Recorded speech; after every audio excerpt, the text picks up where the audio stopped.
Hey guys, it's Jasmine and welcome back to my channel. Today we're going to create this really cool little owl in a tree card. And I'm going to use the stamp set from the Brutus Monroe Hoot inspiration box, and I will link to their website in the description box so you can kind of check that out. So what I've done is I've taken a piece of Bristol smooth cardstock and die cut it using a stitched rectangle die, and the final cut size of this is 4 1/4 by 5 1/2, so it's a full size of a card front. I've stamped my owl on a piece of post-it note and then fussy cut it out and then placed it down on my cardstock. And I'm using two colors of Distress ink, the original ones, not the oxides, in Salty Ocean and Blueprint Sketch. And in applying this, I'm using a round blending tool, one of the little mini ones. You can use any tool that you find comfortable to use. I'm not doing a super solid background. I want this to look like it's outside, so kind of wispy, if you will. So not super solid. And then I'm going to go in Blueprint Sketch around the outer top 3/4 of the panel.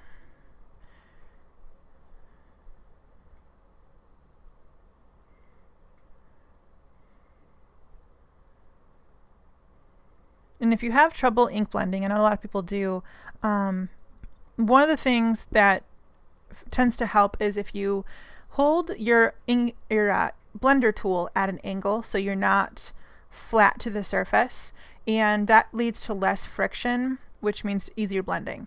So with Distress inks, they're wetter, they're made for blending, so it's easier to use those. But that being said, I have yet to find a dye-based ink that I can't ink blend with. So you can use any ink you have for ink blending. You just gotta give it a shot. If the little Tim Holtz ones don't work, get one of the foam daubers. A lot of people love those things, and those are bigger, so it might be easier on your hands to handle. So moving on to the next technique we're going to use some, what's it called? Having a brain fart. Indigo blue flitter glue. This is a super sticky glue, and it's interesting the way you use it. So as I'm going to show you, you're going to apply it across the stencil with a palette knife is the way I'm going to use it. And you don't add the topping right away. You let this dry first, and it's going to dry to be clear but incredibly sticky. So you can use this with glitter, you can use it with gilding flakes, flocking, any kind of, like I said, topping you want to add to your card. And the really cool thing about this stuff is that it doesn't come off. So even if you're using glitter, it will not flake off. You won't have little pieces of glitter sticking to everything, or before you know it, your card has lost all of the topping. It really does hold it. So I apply a thin coat using a palette knife. And you do want to clean this up as soon as you're done with it. You don't want to let it dry on your palette knife, your surface, or your stencil, or whatever. You want to clean up right away. And so I'm removing that mask before it dries as well.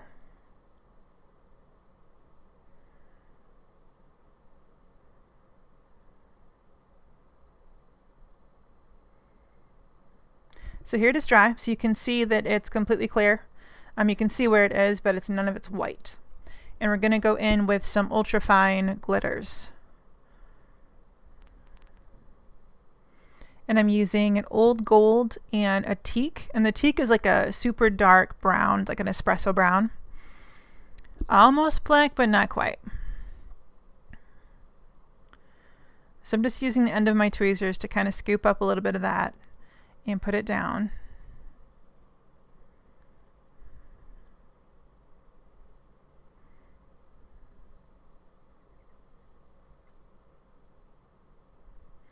And you can see that without even kind of pressing it in, this stuff really grips the glitter.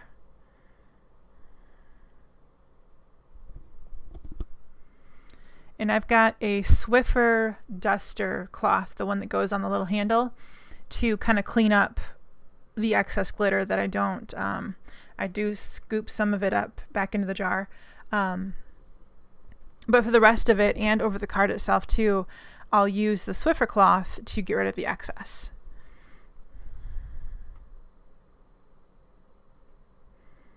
So I want you to pay attention to the finish of the glitter. So obviously it's glittery right now, but pay attention to how it looks after I've rubbed it with my finger and how much the burnishing of it brings it to life, like brings that light back to it. I think that is so neat and one of my favorite features of this technique. It's a lot of fun. So if you've heard of the velvet glitters, this is the same kind of process. Elizabeth Crafts has the ultra fine glitters, and those are really lovely. But this particular brand I'm using is Art Glitter.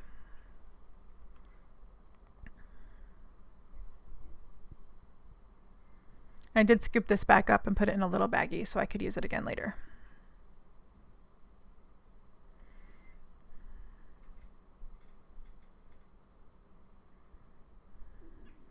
There's my Swiffer cloth coming to the rescue.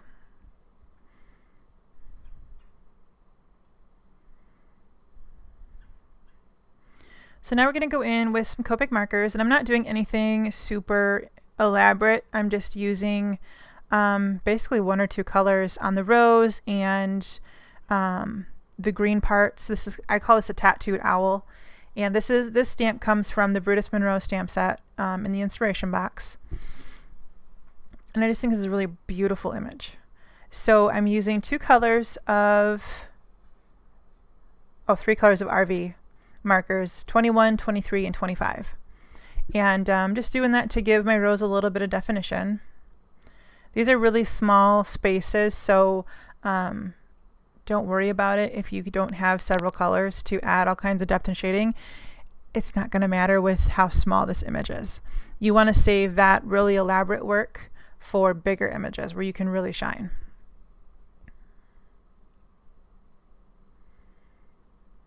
So I kept the coloring on this owl fairly simple.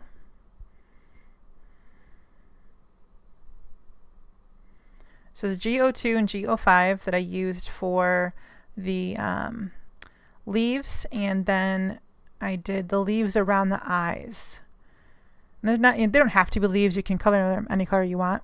I just chose to do it green. I wanted to keep this kind of earthy. And to be honest, it kind of reminded me of Woodstock a little bit. So I kept those colors really tonal and really earthy. If an owl got a tattoo, what colors would he use? So it was fun.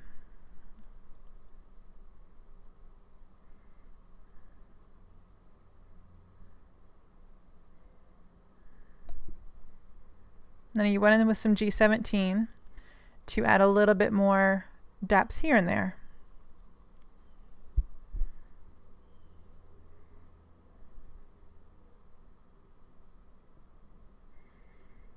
Oh, and I forgot to mention, so that stencil I used was the Crafters Workshop Branches stencil.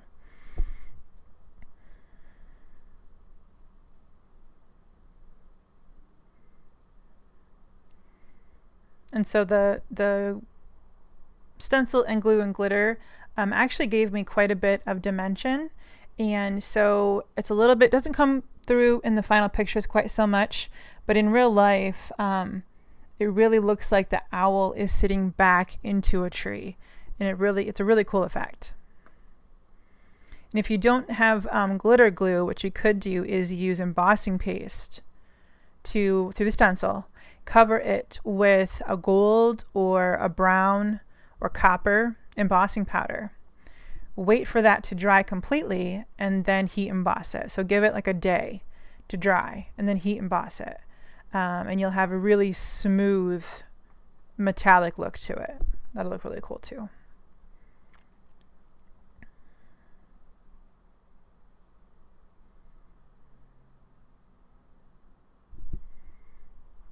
So let's see, the E markers I used on this were E13 and E79. I know that's a huge difference in the marker colors, but you'll see how I use them as I go on.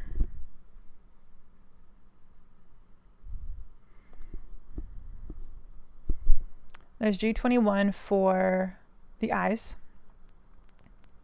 And this is a nice light sagey green color. It's not too bright.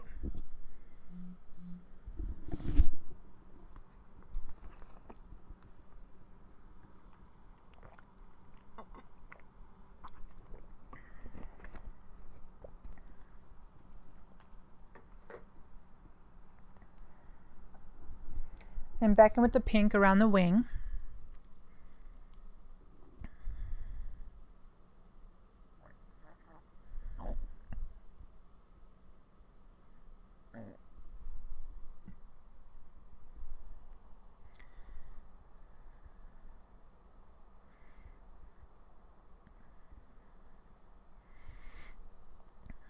And the first E marker I used with that really tonal light tan color is the E13.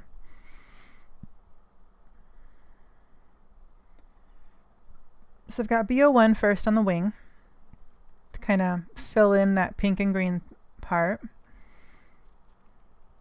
And then I also use it around the sage green on the eyes. And to do that little beaded, almost like a headband type thing on the forehead and a section of that lower wing.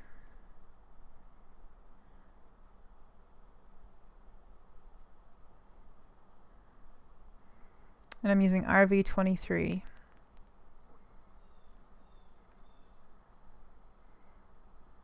If you have issues with your markers and getting them to, or not really getting them to, but they end up doing their own, leaving big blobs of ink on your coloring, which I've had it happen. I know it can drive you nuts, can ruin stuff. Take both the caps off your marker. That will equalize the pressure inside the barrel and help prevent the little leakage issues. And I've just got some simple C6 and C9 on the beak and the pupils.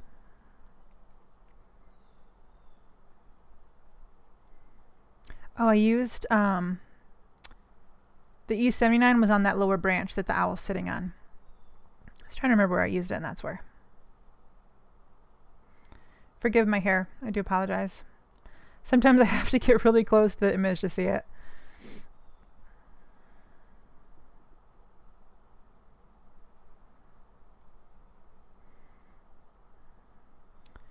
I think I took a B02 inside that wing just to make it a little brighter in the eyes as well. I wanted it to show up against the blue in the background a little better.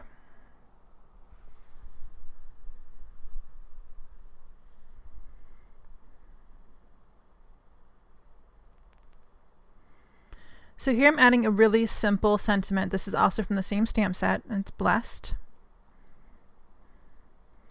And I'm just using some Memento Tuxedo Black ink for that.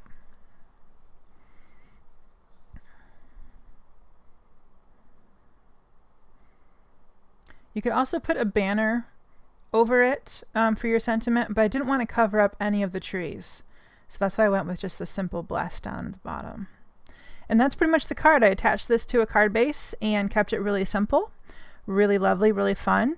So thanks for joining me today, guys. I hope you enjoyed. If you have any questions, let me know. Happy to help.